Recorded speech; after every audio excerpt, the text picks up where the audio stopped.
Автобусите на јавното сообраќајно предпријатие нема да останат без нафта. Ова за Тилма го потврди од компанијата Путско Петрол. Уверуваат дека снабдување со гориво ќе има и покрај тоа што, како што велат, ЈСП им должи 10 милиони евра. За состојбата со автобусите, независниот синдикат на возачи вели дека за двојно е намален бројот на возила кои сообраќаат во градот. За 41 линија, а по зимскиот возен ред треба да ги има, да кажеме, од 10 до 12 линии. Моментално ги има 6. Се случува, да кажеме, и за линија двојка, да кажеме, петката. Исто се случува кај сите линии.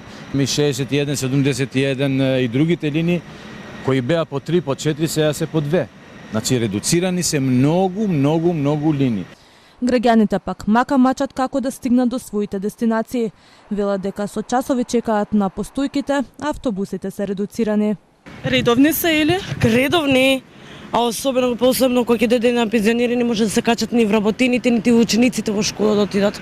Нема и не знам до кога ќе биде. Како се снаоѓате за да стигнете до одредена дестинација? Како чекаме цело време. 20 на минути до пола сат преку сила, тоа е тоа.